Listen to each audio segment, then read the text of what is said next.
Assalamualaikum warahmatullahi wabarakatuh. Saya Puja Perhati dengan NIM C 0222309 dari kelas akuntansi E.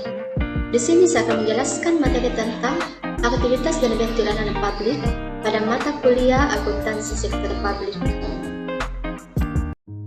Materi yang pertama, pengertian akuntansi sektor publik.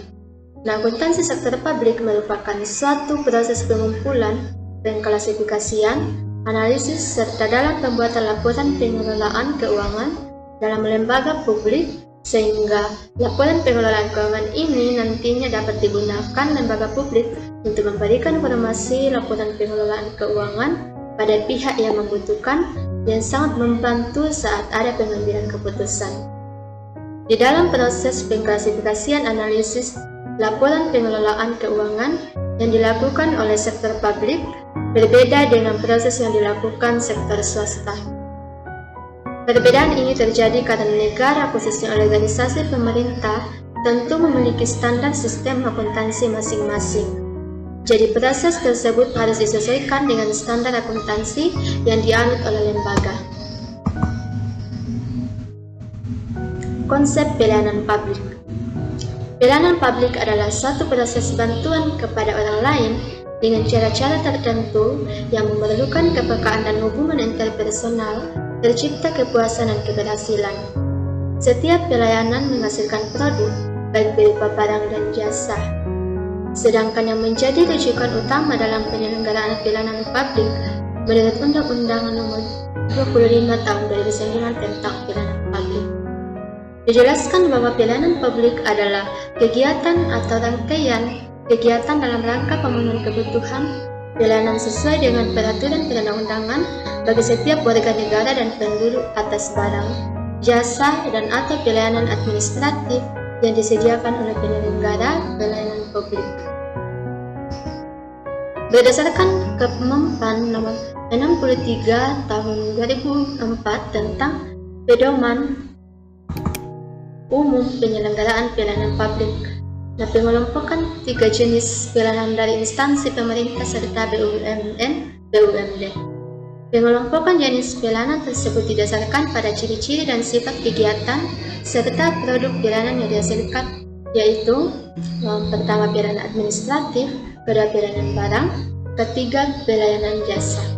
Berdasarkan keputusan Menteri Pendayagunaan Aparatur Nomor 62 Tahun 2003 tentang penyelenggaraan pelayanan publik, setidaknya mengandung sendi-sendi seperti kesederhanaan, kejelasan, kepastian waktu, akurasi, keamanan proses, tanggung jawab, kejelasan sarana dan prasarana, kemudahan akses, kedisiplinan, dan kenyamanan.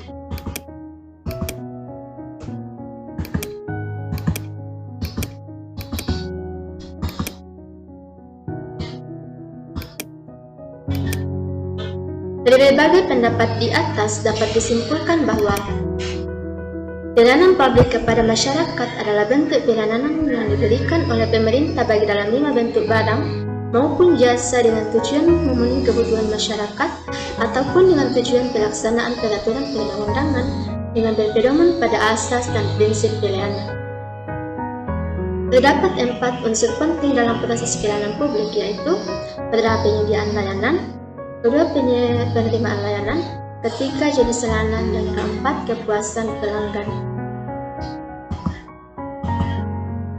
Selanjutnya ada program Sustainable Development Goals atau SDGs.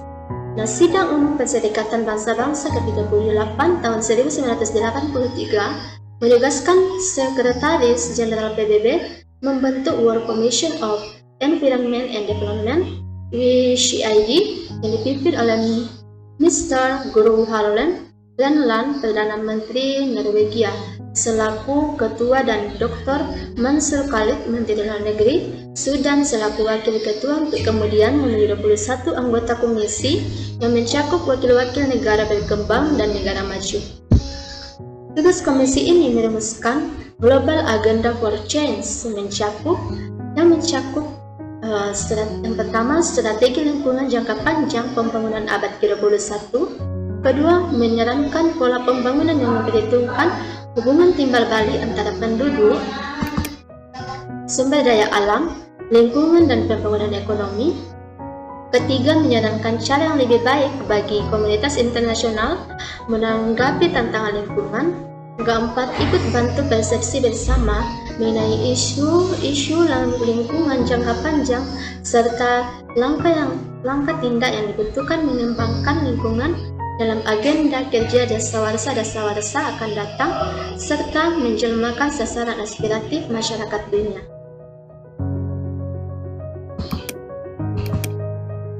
Tujuan dari pembangunan berkelanjutan atau SDGs juga dikenal sebagai tujuan global yang diadopsi oleh PBB pada tahun 2015 sebagai seruan universal untuk bertindak guna mengakhiri kemiskinan, melindungi bumi, dan memastikan bahwa pada tahun 2030 semua orang menikmati perdamaian dan kesejahteraan. Ke-17 SDGs bersifat terintegrasi. Mereka mengakui bahwa tindakan di satu bidang akan mempengaruhi hasil di bidang lain dan bahwa pembangunan harus menyediakan keberlanjutan sosial, ekonomi, dan lingkungan. Kemudian ada bentuk pelaksanaan dan kerjasama dalam pelayanan publik.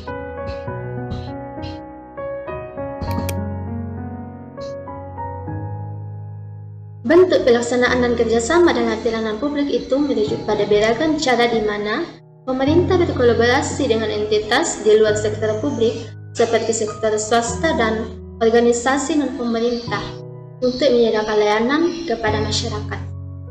Tujuan utamanya adalah untuk meningkatkan efisiensi, aksesibilitas, dan kualitas layanan publik melalui pemanfaatan sumber daya, keahlian, dan inovasi dari berbagai sektor.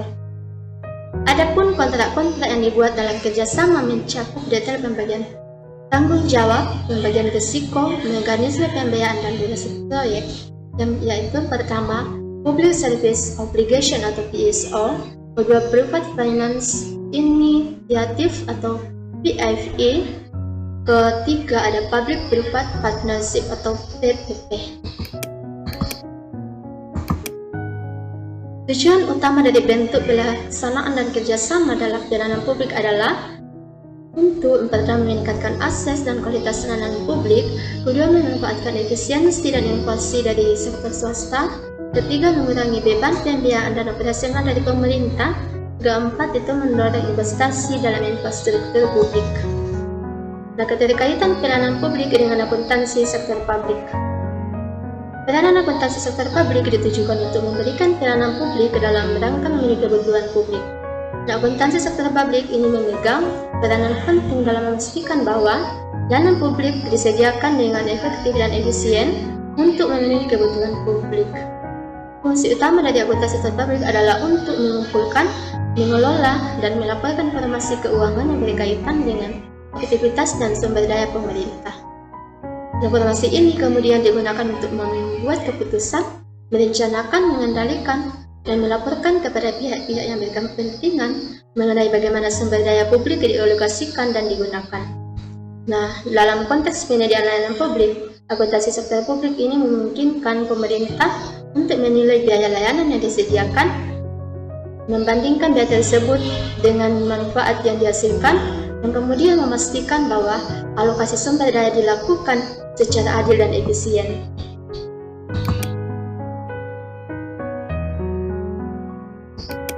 Dengan demikian, akuntansi sektor publik membantu pemerintah dalam mengidentifikasi area di mana efisiensi dapat ditingkatkan, memungkinkan realokasi sumber daya ke area yang lebih membutuhkan, atau ke inisiatif yang dapat memberikan manfaat lebih besar kepada masyarakat.